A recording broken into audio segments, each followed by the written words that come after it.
The Ronald Evangelistic Association is pleased to present Wes White with Turn the Page, featuring Ron Dart. Why do people take up arms against one another? Why do people bicker and argue and fuss and feud? In other words, why do people fight? Well, it's really important for us to understand that the roles of lust, envy, pride, and selfishness almost always coexist in any fight. Why is that? And why is it so difficult for us to be content, to be happy with what we have? This lack of contentment so often leads to fights.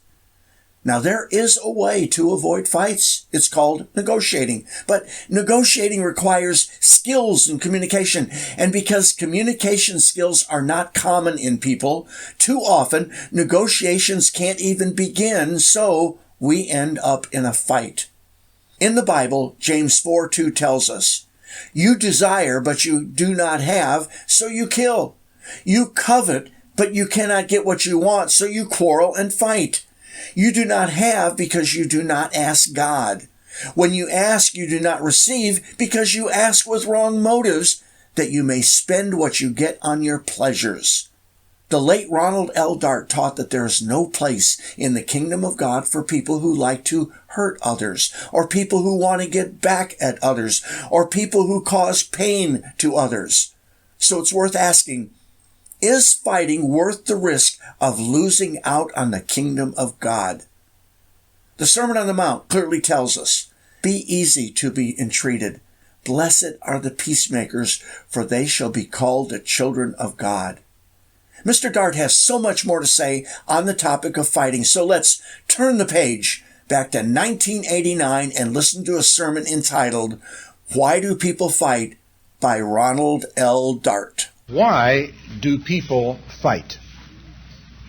Why do they take up arms against one another? Why do they take up words against one another?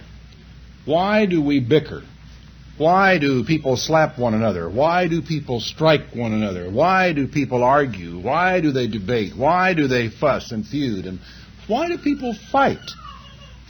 My wife and I went to a play the other night called Social Security, and one of the themes in this play, or the plot, had to do with the conflicts that exist between a young woman and her mother. Her mother is an aging woman on Social Security, well past 65, who is being kept by another daughter and then dumped on this daughter, and it's played beautifully and very funnily by the people in the cast here at the Tyler Little Theater. We really enjoyed it immensely and had a lot of laughs. But at the same time, it was a little too true. Just a little too true. Probably, if it hadn't been so close to the bone, the audience wouldn't have dissolved in laughter. So many of them have experienced the kind of conflicts in one way or another that exist between mother and daughter, father and son, friends and lovers, husbands and wives, brothers and sisters. Isn't it funny how often people who love one another fight with one another? You do marvel at it, and it's a puzzle to me. As I sat and I watched this interplay that was all fiction, all imaginary, it reminded me so much of so many stories that I have heard right out of real life about the absurd conflicts that oftentimes exist between people. And it was funny, but it hurt at the same time as I thought about some of these things that I have seen, heard about, and experienced in some ways in my life. We also fight with strangers. But we fight with strangers for very different reasons, I would suppose, from the reasons why we fight with people we love. But just taking the whole subject all in one big basket, why do people fight? The question is asked and answered somewhat by James in the 4th chapter. I'd like you to turn back there because there's a tremendous amount in this chapter for you to think about relative to the question of fights. From whence, he asks, come wars and fightings among you? Don't they come from this, even of your lusts that war in your members? You lust and have not. You kill and desire to have and cannot obtain. You fight and war, yet you have not because you ask not. You ask and receive not because you ask amiss that you may consume it upon your lusts. And so we fight, and we cause ourselves unmeasured heartache. Absolutely unmeasured heartache. We know the bad taste that's in our mouth when we've gotten through with a fight with someone, even when we've won. Why do we do it? Why do we persist? Why do we carry on? James starts out by giving us one word. The word is lust. Now, lust is a mean, nasty, evil word, and most of us don't feel like we're ever guilty of lust. I mean, I don't want to lust about things. We talk about bloodlust, lust for battle. Lust, as a generalization, often is connected with sexual desire. But really, the word just means desire. Simple desire. Maybe not so simple desire, but extreme desire. Oftentimes, desire for things that we ought not to have. But a desire is something that you want. Oftentimes it is something that you don't know or won't admit that you want. The next time you find yourself in a conflict with somebody, chances are it'll be somebody close to you.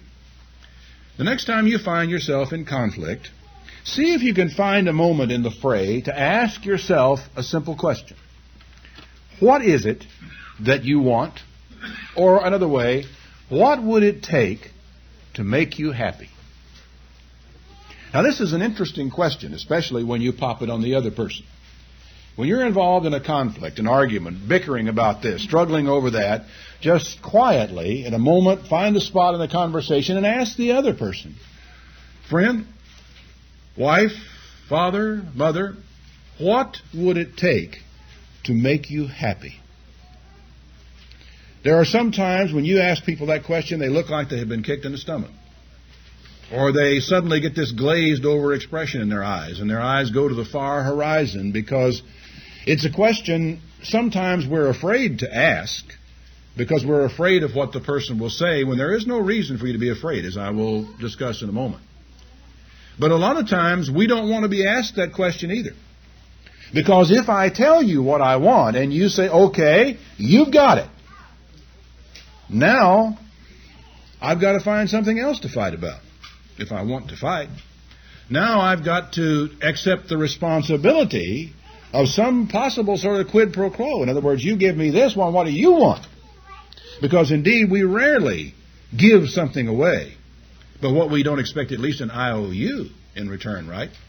You may not ask for it today, but next week, next month, maybe even next year, you will say, well, now, when you wanted this, I gave it to you. Now I want this. And you sort of expect it to come back. Well, that's not an illogical thing. But I'm afraid a lot of people are afraid objectively to ask themselves that question and to honestly answer it. And I don't know if it's fear or if it's just that we really don't know. And I'm afraid too many times we haven't even thought to think about it. Well, think about it. Whatever conflict it is that's been hanging fire on you, whatever it is that you've been struggling with, be it your boss at work, be it your best enemy, be it your best friend, be it your wife, be it your husband, be it your son, be it your daughter, be it your father or mother, ask yourself this question. What would it take to make me happy? The sad thing about it is, for many people, the answer to that question, well, probably nothing would make me happy. And whenever you've asked the question, and when you've come to that answer, you've made a step, frankly, in understanding yourself.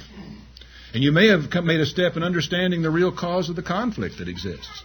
It may lie deep down inside of you who have found it impossible to be happy, to find contentment, to find something, somebody, some place, something, some whatever it is, that you can relax and say, like Paul, well, I have learned in whatsoever state I am therein to be content. I mean, he said, whatever state. Is there any state in which you or I would be content? What is it? Where is it? It's a tough question. You know, this question is really the starting point of negotiation. And I've often pondered when I've listened to husbands and wives and mothers and sons and and daughters and mothers. I've listened to them fight. I often ask myself, wonder why it is that these people cannot at some time in this conflict negotiate. Now, what do I mean negotiate? Well, what I mean is just simply this. Larry and I here, let's say we're fighting about something. We disagree. We've got some long-standing feud. And I ask Larry the question, Larry, what would it take to make you happy?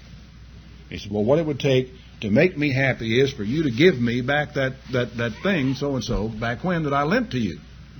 Oh, well, then here it is. I'll go get it and I'll have it up to your house next week. He said, no, I want it tonight. Well, then I have to say, well, Larry, I can't give you that. I can't get it up there to you tonight, but I can get it up there to you next week. Or I can't get it up there tonight. What else will you settle for? This thing of saying, well, what would it take to make you happy? Getting your reply and then saying, I can't do that. I can't give you that. What will you settle for? Is a simple step in any kind of negotiation, from anything from human relationships to buying a used car to buying a home, isn't it? What you do whenever you're buying a home, you go and you say to somebody, what do you want for it?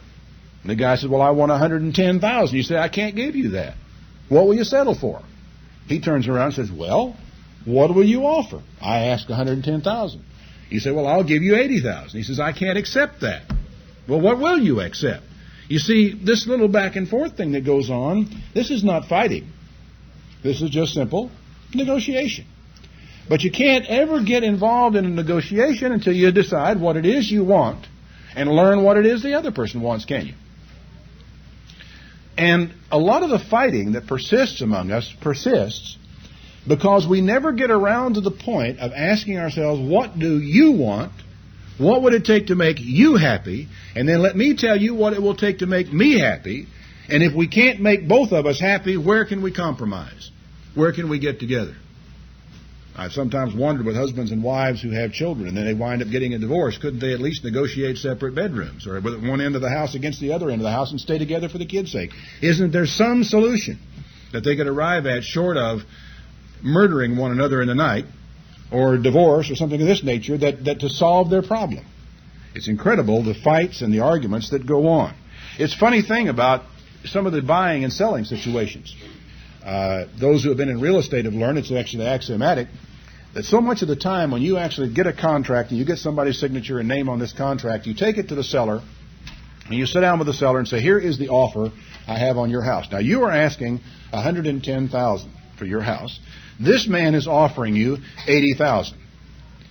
Now the next 20 minutes are spent listening to the seller fulminate against this ridiculous offer that he has just received, and the attitude of this buyer, and what a hateful, rotten person he is, and how in the world where does he think he gets off offering $80,000 for my house? And oftentimes, whenever you take his counteroffer back to the buyer thinks, well, who does that seller think he is?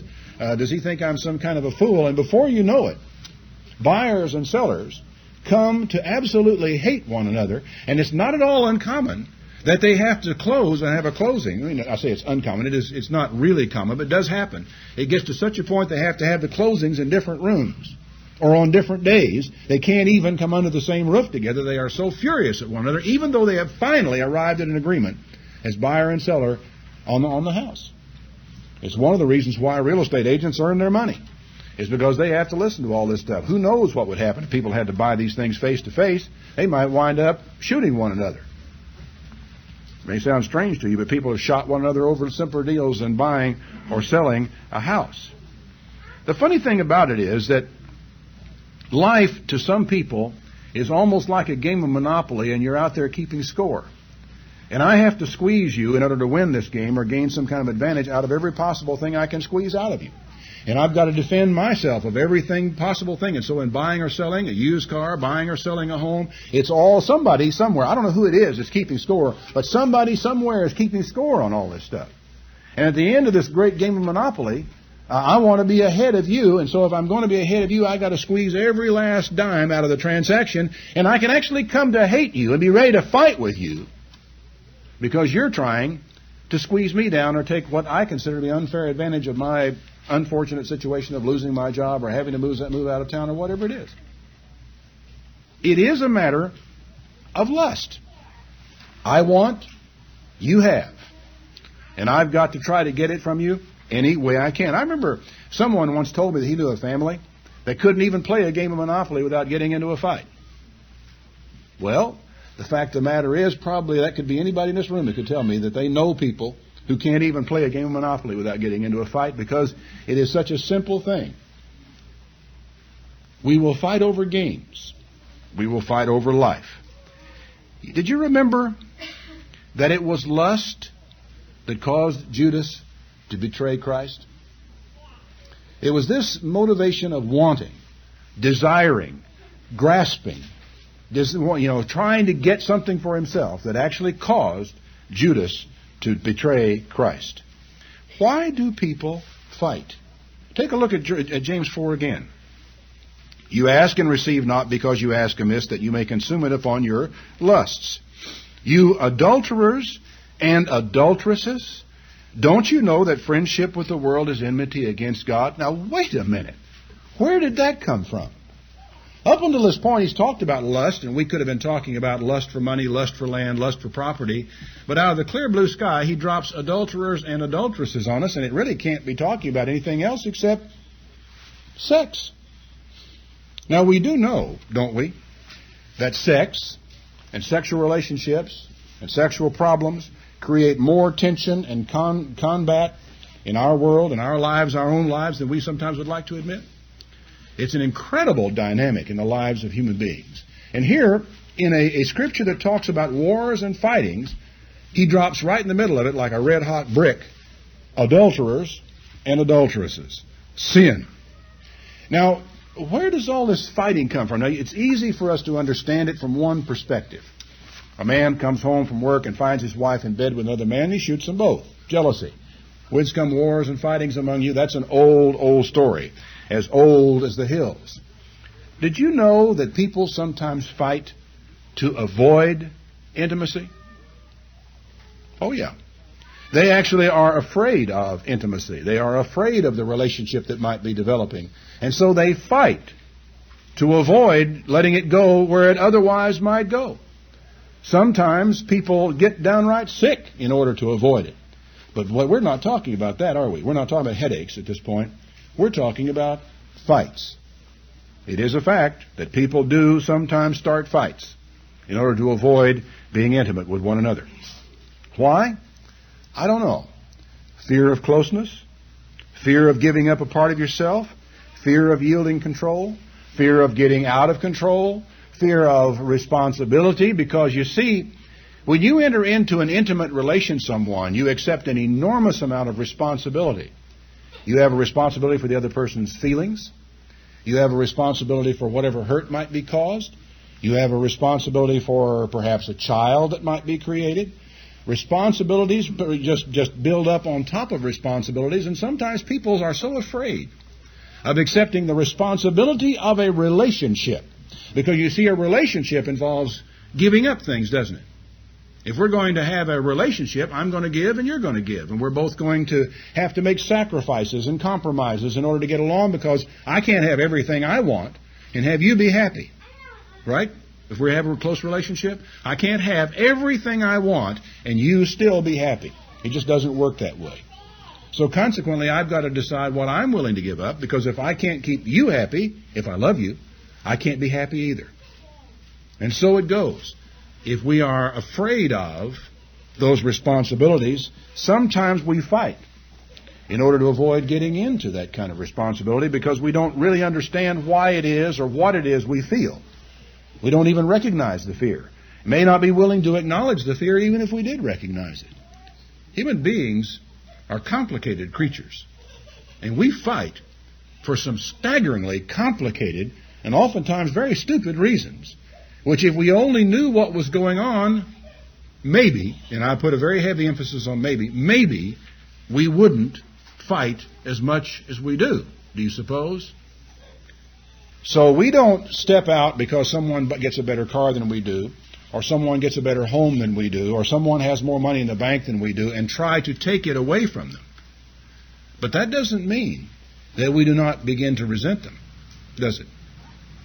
And that resentment that sits in there because of envy oftentimes finds expression in hostility, in anger, in getting angry over imagined grievances, making small grievances into big grievances, and creating fights. Straight out of just old-fashioned envy. It was envy, as a matter of fact, that caused the priests to deliver Jesus Christ up to be crucified. It's plainly stated in your Bible. It was for envy, we are told, by two different witnesses, that they delivered him up. Envy is pretty dangerous stuff. Did you know that even doctrinal fights can grow out of envy? Just keep your place here and turn back to 1 Timothy chapter 6. I want to show you this because, of all the places that people fight, church also is one of them. We fight at home, we fight with family members, we fight with mothers and fathers and brothers and sisters and friends and lovers, but we also fight with brethren in the church. So the church becomes an arena. The church becomes a battleground. We can put ropes up and a ring in here and get a referee because people in church fight. They fight over all kinds of things. They can fight over the color of carpets and wallpapers and light fixtures and the location of the new church building is going to be. They can fight over all sorts of things, and not the least of which is, what do we believe? Because it isn't enough for me to have my own set of beliefs. I can't really be quite comfortable if you hold a slightly different set of beliefs from mine. And if I'm uncomfortable with that, somewhere, somehow, we fight. Why? Well, there are hints here. In 1 Timothy chapter 6 and verse 3, Paul has been talking about certain things, and he finally says, "If any man teach otherwise, and consent not to wholesome words, even the words of our Lord Jesus Christ, and the doctrine which is according to godliness, he is proud, knowing nothing, but doting about questions and strifes of words, whereof comes envy, strife, railings or fights," strifes or fights, "evil surmisings, perverse disputings of men of corrupt minds and destitute of the truth, supposing that gain is godliness. From such, withdraw yourself." Now, once again, interestingly enough, he tucks right in the middle of this not only envy, but the desire for gain. Now, desire, remember we said earlier, is another word for lust. And a person who's got gain as one of his objectives in his relationship with people in the church is in a particularly perverse frame of mind. He says they are perverse disputing of men of corrupt minds and men who suppose that gain is godliness. And right in the middle of it all, also, envy. He turns around and says to all of us who would try to do well, godliness with contentment is great gain. But you see, in order to ever achieve contentment, somewhere, somehow, you are going to have to come to an awareness of what it takes to make you content. If you don't have a goal, if you don't have an awareness of that, how do you expect you could ever be content? I wonder how many of us, I'm not going to ask for a show of hands on this, could ever say to themselves, "I am content." How long has it been since you felt contentment? And how long did it last? Now, I can honestly tell you there have been a few times in the past year when I could say, "Oh yeah, I am content." But I sit there still for a moment being content. And after a little while, I get uncomfortable and I've got to move. And then something comes along, I remember something that I left undone, and my contentment is gone right out the window. And then I have to get up and do something about this thing that I left undone. Or I can be sitting in my chair at home just as content as I can be, reading a book and enjoying life, and the phone rings. And I'm getting a call from some fellow down in Florida who's contemplating suicide. My contentment is just going right out the window. Content. What is it? What does it take? What do you want? Without defining it, you certainly can't get there. He said, "For we brought nothing into this world, it is certain that we can carry nothing out. And having food and raiment, let us be therewith content." Now this is kind of interesting, because what he is suggesting is something not many of us have ever considered. We think in terms of trying to reach out or discover or find the things that we consider to be contentment. He said, adjust what it takes to make you content. Change what it takes to make yourself content. He said, having food and clothing, learn to be content with it. I don't know. That's tough. Do you think you could stand the loss of everything you have, except food and clothing, and live with it? Of course, if you wound up going to jail, that's all you'd have, wouldn't it? Could you be content there? What would it take? When you think, what does it take to make you content? In most of our cases, it's considerably more than food and clothing. And to whatever extent contentment is defined elsewhere, you're probably not going to be happy. You're going to have great difficulty in finding contentment and peace. And you're going to be prone to fight when you have absolutely nothing to fight about. He continues to say, they that will be rich fall into temptation and a snare, into many foolish and hurtful lusts, which drown men in destruction and perdition. For the love of money is a root of all evil, which while some have coveted after, they have erred from the faith and pierced themselves through with many sorrows. You, man of God, flee these things. Follow righteousness, godliness, faith, love, patience, meekness. Now here's a fight you can fight, the good fight of faith. Lay hold on eternal life whereunto you are called. What do you need? What do you really want? What is it that makes people fight? Well, he continues in James chapter 4. I think I've let myself slip away from James here. I'll have to get back to it. James chapter 4, beginning in verse 6. After having said that the Spirit that dwells in us lusts to envy, he says he gives more grace, for he says, God resists the proud, but gives grace to the humble. Pride. Ego. This is, I don't know, I think in my lifetime I have probably encountered more fights or witnessed more fights and arguments over ego than I ever have over envy. Although maybe it's hard to make the distinction, and maybe it's because pride makes such a display of itself. But ego, pride, who is in charge here? Who is in control? Who is able to influence the outcome of things? Who is getting the credit for what is being done? Who is being respected? Am I receiving appreciation? These things that have to do with self are the source of enormous amounts of fights and problems. But I don't think I'll take the time to go into that today. I gave a sermon some time ago entitled Patterns of Pride, and I recommend it to any of you that didn't hear it as a discussion of that side of the problem. Without continuing, too far down the thing, I want to make us think about what the consequences of it are. Because the fact is that most human beings, I just hedge my bets by saying most human beings get involved in fights every so often. Now, I don't mean fisticuffs. I don't mean punch-outs. I just mean disputes, arguments, debates, bickerings, and what have you. We've seen a lot of reasons why people do it. But I wonder how much thought you ever give to the consequences. Turn back to 1 Timothy. I want you to think about something in a little different way. 1 Timothy, and this time chapter 3. Now, a lot of people read through this, and since what we are reading here is the qualifications or requirements for the office of bishop in a church, we excuse ourselves from these things since we have no aspiration to church office.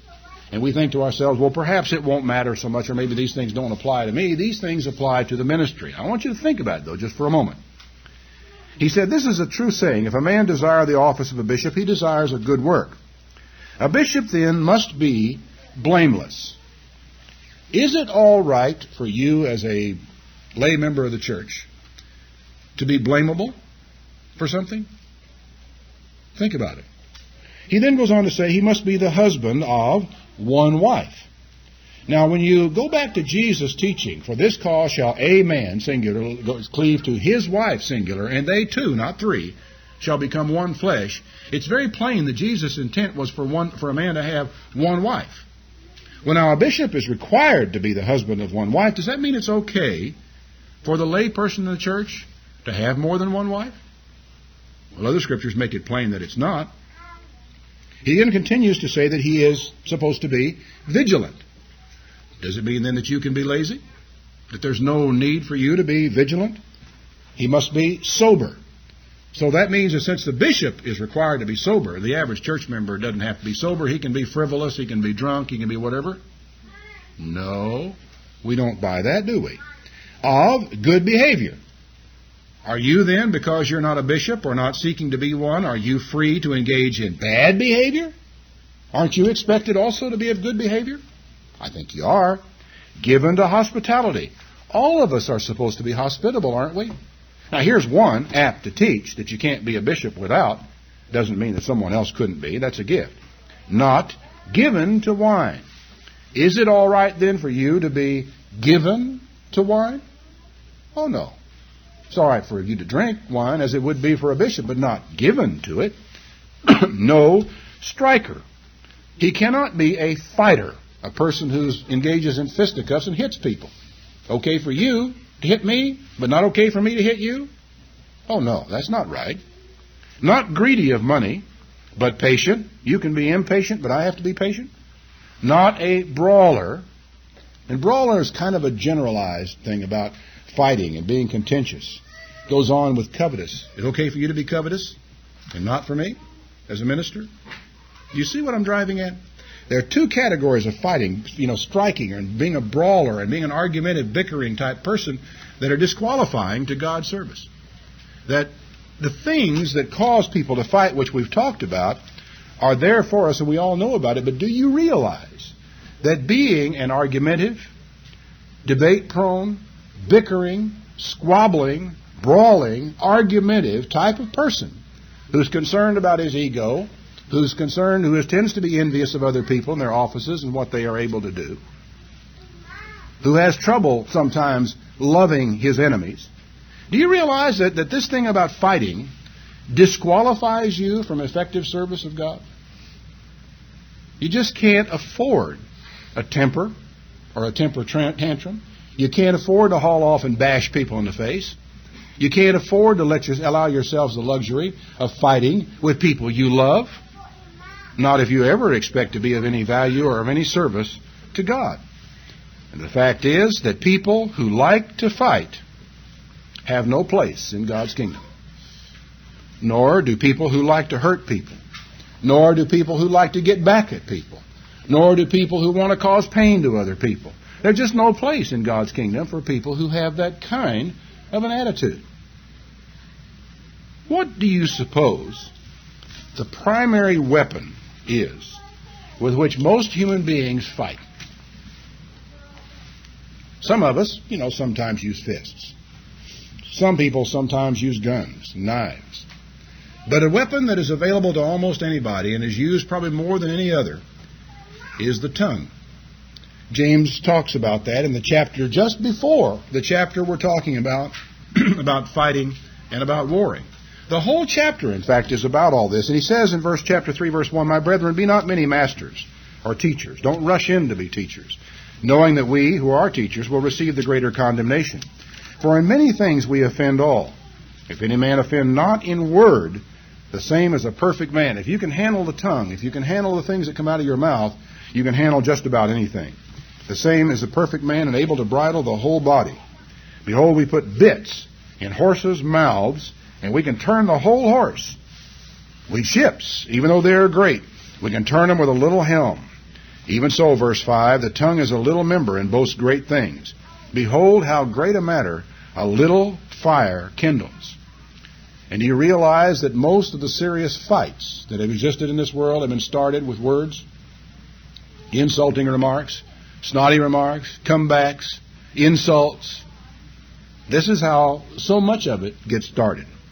The tongue is a fire, a world of iniquity. So is the tongue among our members, that it defiles the whole body and sets on fire the course of nature, and is set on fire by hell itself. Every kind of beast and of birds, everything man has managed to tame, but not the tongue. The tongue can no man tame. It's an unruly evil full of deadly poison. Therewith we bless the God, even the Father, and therewith we curse men that are made after the similitude of God. Out of the same mouth proceeds blessing and cursing. My brethren, these things ought not so to be. And indeed, he indicates cannot really be. The tongue is a weapon. It's used to fight. Now, he says no man has ever been able to tame it. Do you know why? Because the tongue is just a symptom. It's not the problem. The real problem, the source of it all, is not the tongue. It's the heart. He talks about it, continuing in verse 11. Does a fountain send forth at the same place sweet water and bitter water? Can a fig tree bear olive berries? Can a vine bear figs? So can no fountain yield both salt water and fresh. Who is a wise man and endued with knowledge among you? Let him show forth out of a good conversation his works with meekness and wisdom. But if you have bitter envying and strife or fighting in your hearts, don't glory and lie against the truth. This kind of wisdom does not descend from above. It is earthly, it is sensual, it is devilish. For where envying and fighting is, there is confusion and every evil work. And it is so, isn't it? I think every one of us can assent to that. But the wisdom which is from above is first pure, then peaceable, gentle, easy to be entreated, full of mercy and good fruits, without partiality and without hypocrisy. And the fruit of righteousness is sown in peace of them that make peace. It's a beautiful scripture that here. And I remember one time a good friend of mine who had been in a kind of a bitter spirit for a long time and rather argumentative and awfully hard to get along with, came to me one day and he said, I've learned a lesson. I've thought that God had given me wisdom and discernment and insight, and I could see things, through things, and that a lot of my decisions had been right.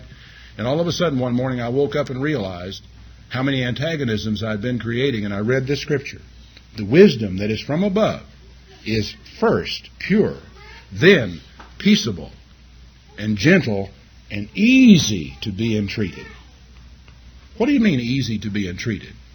That means that if someone comes with a request, a desire, an apology, that wisdom that is from above is easy to be reached, quick to accept an apology, quick to make peace, quick to resolve difficulties, quick to sort it all out, quick to receive suggestions or ideas from another person. And it is sown, he said, the fruit of righteousness is sown in peace of them that make peace. The solution to all this, what do? Somewhere along the line, if you're a fighter, or if you find yourself fighting when you wish you weren't, the solution has got to come from the heart. You'll never be able to get control of your tongue as such.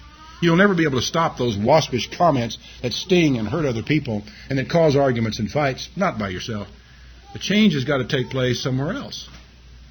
In James, again, chapter 4, beginning in verse 6, it says, He gives more grace, where he says, God resists the proud, but he gives grace to the humble. Submit yourself to God. Resist the devil, and he will flee to you. Draw near to God, and he will draw near to you. Cleanse your hands, you sinners. Straighten up your life. Purify your heart. I mean, stop dwelling on some of the evil and the rotten things that you might be dwelling on, you who are double-minded. Be afflicted and mourn and weep. Now, this is a simple appeal to action from James. He said fast, because that's what being afflicted means. Fast and mourn and weep. Take a period of time where you take that rotten spirit of yours before God in fasting and in prayer and ask for help. Let your laughter be turned to mourning. Let your joy be turned to heaviness. Humble yourself in the sight of the Lord, and He will lift you up. Jesus, in the Sermon on the Mount, going all the way down through the Beatitude, and all those people who are blessed and happy and to be envied, the one that always strikes us is, Blessed are the peacemakers, for they shall be called the children of God. And I know a lot of people who seem to take certain delight in meddling in other people's disputes, trying to make peace. Now, I want you to think about this for a moment as to whether this peacemaker is one who is out there trying to make peace between a second and a third party, or whether he's a person that is trying to make peace where he is. If you think it might be good to be a peacemaker, to be a children of God, maybe the place to start is with yourself.